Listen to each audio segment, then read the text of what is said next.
दोस्तों, ब्रह्मांड में है नीला बिंदु मात्र एक ऐसी जगह है जहां पर एक इंटेलिजेंट सभ्यता रहती है, जिसके खोजी दिमाग ने पूरे सोलर सिस्टम को एक्सप्लोर कर लिया है और हम इंसान पृथ्वी से निकलकर चंद्रमा तक कदम रख चुके हैं। अभी आप जो ये फुटेज देख पा रहे हैं, ये तस्वीर पृथ्वी की रियल पिक्चर है जिसको चंद्रमा से कैप्चर किया गया था और यही हमारा इस ब्रह्मांड में बसेरा है। सौरमंडल में वैसे तो 8 ग्रह मौजूद हैं, जिनमें से 4 तो चट्टानी ग्रह हैं, बुध, शुक्र, पृथ्वी और मंगल, और 4 गैसीय ग्रह जुपिटर, सैटर्न, यूरेनस और नेपच्यून। गैसीय ग्रहों में ज्यादातर वहां पर जीवन की पॉसिबिलिटी बिल्कुल भी नहीं है, लेकिन इनके चांद पर हालात काफी हद तक ठीक हैं। कभी आपके मन में भी यह ख्याल आया होगा कि हमारी पृथ्वी की जमीन है क्या? उस तरह की जमीन भी सौरमंडल के दूसरे ग्रह पर मौजूद है। आज हम आपको सौरमंडल के हर एक ग्रह की जमीन दिखाएंगे, जहां पर हम आपको कुछ ग्रहों की जमीन की रियल फुटेज दिखाएंगे जो कि वहां पर अंतरिक्ष अभियानों द्वारा ली गई थी, और कुछ कि हम आपको एनिमेटेड तस्वीर दिखाएंगे ताकि आपको समझ में आ सके। तो आप देख रहे हैं फ्यूचर साइंस यूट्यूब चैनल। सबसे पहले हम बात करते हैं सूरज के बिल्कुल नजदीक बुध ग्रह की। बुध ग्रह बिल्कुल सूखा और वीरान ग्रह है, जिसके पास अपना बिल्कुल भी एटमॉस्फेयर नहीं है। इन एनिमेटेड तस्वीरों में आप देख सकते हैं बुध ग्रह की जमीन समतल नहीं है, बल्कि हमारे चांद की तरह उबड़ खाबड़ है। इस ग्रह की सतह पर कहीं कहीं बड़े बड़े विशाल क्रेटर यानी गड्ढे हैं। कुछ गड्ढे तो बहुत बड़े जो सैकड़ों किलोमीटर तक लंबे और 3 किलोमीटर तक गहरे हैं।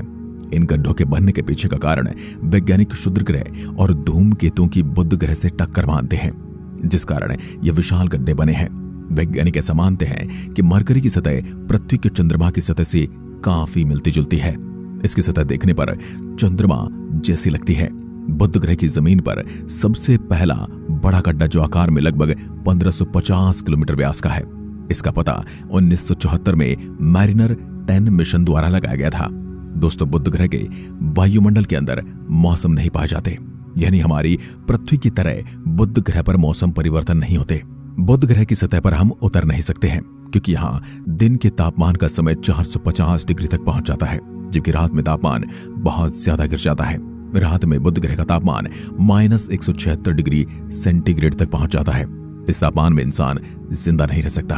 अभी तक बुध ग्रह पर 2 अंतरिक्षयान भेजे जा चुके हैं, मैरिनर 10 और मैसेंजर। अब आ जाते हैं सूर्य के दूसरे नंबर के ग्रह शुक्र पर। शुक्र ग्रह को सौरमंडल का सबसे गर्म प्लेनेट माना जाता है। जी हाँ, सबसे गर्म प्लेनेट। यह बुध से भी ज्यादा गर्म है, क्योंकि बुध ग्रह के पास अपना एटमॉस्फेयर न होने की वजह से इसकी सतह पर गर्मी रुक नहीं पाती है। लेकिन शुक्र ग्रह का वायुमंडल कई किलोमीटर मोटी सल्फ्यूरिक एसिड के बादलों की परतों से ढका हुआ है। यह खतरनाक सल्फ्यूरिक एसिड के बादलों की वजह से शुक्र ग्रह की सतह दिखाई नहीं देती। शुक्र ग्रह के वातावरण में 96% कार्बन डाइऑक्साइड मौजूद है, जो ग्रीन हाउस गैस प्रभाव पैदा करती है। शुक्र ग्रह के घने एटमॉस्फेयर की वजह से सूर्य की गर्मी बाहर नहीं जा पाती है और यहीं से सौरमंडल का सबसे गर्म प्लेनेट बनाती है। इस सतह का तापमान 475 डिग्री सेंटीग्रेड है। शुक्र ग्रह सौरमंडल के स्थलीय ग्रहों में गिना जाता है, यानी आसान शब्दों में कहें तो शुक्र ग्रह पृथ्वी की तरह एक चट्टानी पिंड है। अगर आप शुक्र ग्रह की सतह यानी कि जमीन पर जाएंगे तो आपको इस ग्रह की सतह पर कई भयानक ज्वालामुखी नजर आएंगे। शुक्र ग्रह की सतह ज्वालामुखी से निकलने वाले लावे और चट्टानों के सूखे टुकड़ों से मिलकर बनी हुई है, और वैज्ञानिकों के अनुसार शुक्र ग्रह 100 किलोमीटर के दायरे में करीब 150 से ज्यादा ज्वालामुखी पाए जाते हैं। इस ग्रह की जमीन एकदम शांत पड़ी है। अगर कोई हलचल होती है तो सक्रिय ज्वालामुखी से ही होती है। बेसोन से बनी इस धरातलीय संरचना का 65% हिस्सा इन्हीं ज्वालामुखी के लावों से बना है। वैज्ञानिकों की माने तो शुक्र ग्रह की जमीन पर करीब 1 लाख से भी ज्यादा ज्वालामुखियों की मौजूदगी हो सकती है। शुक्र ग्रह पर मौजूद ज्वालामुखी ऐसे हैं जिनमें विस्फोट नहीं होते और लावा द्रव्य बाहर आता रहता है।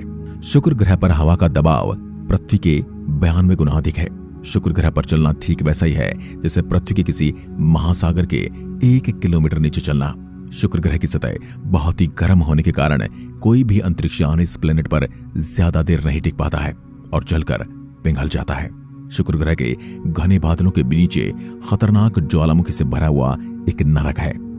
आज कोई भी इंसान शुक्र ग्रह पर नहीं जाना चाहता, क्योंकि शुक्र ग्रह पर इतने हाई टेम्परेचर में कोई भी इंसान जिंदा ही नहीं रह सकता। इस ग्रह पर आज की टेक्नोलॉजी से बना कोई भी अंतरिक्षयान ज्यादा देर तक नहीं टिक पाता है। शुक्र ग्रह की जमीन की रियल फोटो भी देख सकते हैं जो नासा के प्रोब द्वारा ली गई है। तीसरा ग्रह पृथ्वी, जिसकी जमीन तो आप रोज देखते हैं, तो हम सफर में सीधा आगे पृथ्वी के चांद पर चलते हैं। चांद से पृथ्वी को देखने पर कुछ इस तरह से नजर आती है। मून और अर्थ के बीच का डिस्टेंस 3,84,403 किलोमीटर है। चांद के पास अपना कोई वायुमंडल नहीं। चंद्रमा की जमीन काफी उबड़ खाबड़ है और उसकी सतह पर क्रेटरों की संख्या काफी ज्यादा है। कुछ इस तरह से दिखती है चांद की जमीन, जो अभी तक तस्वीरों में देख सकते हैं। अब हम अगली मंजिल मंगल ग्रह पर चलते हैं। मंगल सूर्य से चौथे नंबर का प्लेनेट है। मंगल भी हमारी पृथ्वी की तरह एक स्थलीय धरातल वाला ग्रह है। मंगल ग्रह की भौगोलिक विशेषता काफी हद तक हमारी पृथ्वी के समान है। मंगल ग्रह का वायुमंडल पृथ्वी की तुलना में काफी ज्यादा विरल है और धूल से भरा हुआ है। मंगल ग्रह की जमीन दिखने में लाल नजर आती है। जब हम मंगल ग्रह की जमीन पर खड़े होकर देखते हैं तो हमें हमारे चंद्रमा के गर्त और पृथ्वी के ज्वालामुखी घाटियों, रेगिस्तान और बर्फीली चोटियों की तस्वीर मन में आती है। मंगल ग्रह की जमीन में बहुत ही ज्यादा अवस्था में आयरन सहित खनिज पाए जाते हैं। सतह पर पाए जाने वाले धूल और पत्थरों में भी आयरन बहुत ज्यादा मात्रा में मौजूद है। आयरन के खनिजों का ऑक्सीकरण हो जाने की वजह से मंगल ग्रह की मिट्टी लाल है, जिसे सामान्यतः हेमेटाइट या जंग के रूप में जाना जाता है। मंगल ग्रह की जमीन को देखने पर हमें काफी पुरानी लगती है। साथ ही मंगल ग्रह की जमीन काफी क्रेटर यानी पानी के गड्ढों से भरी पड़ी है। मंगल ग्रह के 65% हिस्से में पिंडों के टक्कर देखे जा सकते हैं। अभी जो आप मोबाइल स्क्रीन पर यह तस्वीर देख रहे हैं, ये मंगल ग्रह की जमीन की रियल तस्वीर है। मंगल ग्रह पर ठंडा और पतला वायुमंडल होने की वजह से पानी लिक्विड फॉर्म में ज्यादा देर स्थिर नहीं रह पाता है। मंगल ग्रह की जमीन पर हमें कपकपा देने वाली ठंड का भी एहसास होगा। यहाँ पर धूल भरी आंधी की गुबार और आंधी के बवंडर चलते रहते हैं। कभी कभी आंधी के बवंडर बहुत भयानक हो जाते हैं, जो पूरे मंगल ग्रह की सतह को ढक देते हैं। मंगल ग्रह पर पृथ्वी की तुलना में सूर्य से ज्यादा दूर होने के कारण यहाँ का औसत तापमान -50 डिग्री सेल्सियस है। गर्मियों के मौसम में मंगल ग्रह का अधिकतम तापमान 30 डिग्री सेल्सियस के आसपास होता है, जबकि जाड़े में यह घटकर -130 डिग्री सेल्सियस चला जाता है। मंगल ग्रह की जमीन पर आगे बढ़े तो हमें कुछ ऐसी धारियां नजर आती हैं जिन्हें देखकर ऐसा लगता है कि धारियां जल प्रवाह से बनी हैं और वे पत्थर के किनारे और अपने रास्ते में बाधाओं को तोड़कर चलती हैं। ये धारियां एक छोटे से क्षेत्र से शुरू होती हैं और फिर कई सैकड़ों मीटर तक दिखाई देती हैं। दोस्तों, जब हम मंगल ग्रह की जमीन को देखते हैं तो हमें ऐसा प्रतीत होता है कि यहाँ पहले कोई मानव बस्ती रही होगी, जिसका किसी कारणवश विनाश हो गया। मंगल ग्रह पर हम जीवन की संभावनाओं से इनकार नहीं कर सकते। अब हम सीधा एस्टेरॉइड बेल्ट से होते हुए गैस जॉइंट जुपिटर पर चलते हैं। जुपिटर सौरमंडल का सबसे बड़ा ग्रह है। पीले रंग के इस ग्रह को हिंदी में बृहस्पति कहा जाता है। जुपिटर ग्रह एक ऐसा जॉइंट है, यानी कि यह ग्रह गैस से बना हुआ है। आसान शब्दों में कहा जाए तो इसके हमारी पृथ्वी के जैसी कोई ठोस सतह नहीं है। जुपिटर ग्रह का आकार इतना बड़ा है कि इसके अंदर सौरमंडल के सारे ग्रह समा सकते हैं। इस ग्रह के अंदर लगभग 1300 पृथ्वी आराम से समा सकती हैं। जुपिटर प्लैनेट प्राथमिक तौर पर गैस की तरल पदार्थों से बना हुआ है। यह एक चौथाई हीलियम द्रव्य के साथ मुख्य रूप से हाइड्रोजन से बना हुआ है। यह ग्रह एक उग्र अशांत वायुमंडल से ढका हुआ है जो हाइड्रोजन और हीलियम से बना है, और इसमें अमोनिया और मीथेन गैस की भी काफी मात्रा है। यह वायुमंडल हजारों किलोमीटर की गहराई तक फैला हुआ है। जब हम इस ग्रह के नजदीक जाते हैं तो इसके तूफानी बादल हमें नजर आएंगे। उन्हीं की वजह से ये ग्रह दूर से खूबसूरत नजर आता है। इस ग्रह पर दिखने वाले खूबसूरत बादल असल में बेहद ज्यादा खतरनाक और जानलेवा है। बृहस्पति का ऊपरी वातावरण पृथ्वी के वातावरण के जैसा नहीं है, बल्कि घने बादलों से भरा है। इन बादलों का आकार अलग अलग है। यहाँ का वातावरण एक घने धुएं के चैम्बर जैसा है, जो कि वास्तव में बहुत ही अजीब दिखता है। अब अगली मंजिल हमारी शनि ग्रह।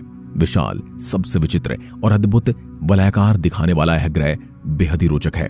शनि ग्रह के ये रिंग जमी हुई बर्फ के छोटे छोटे पार्टिकल और कुछ चट्टानी टुकड़ों से मिलकर बने हुए हैं।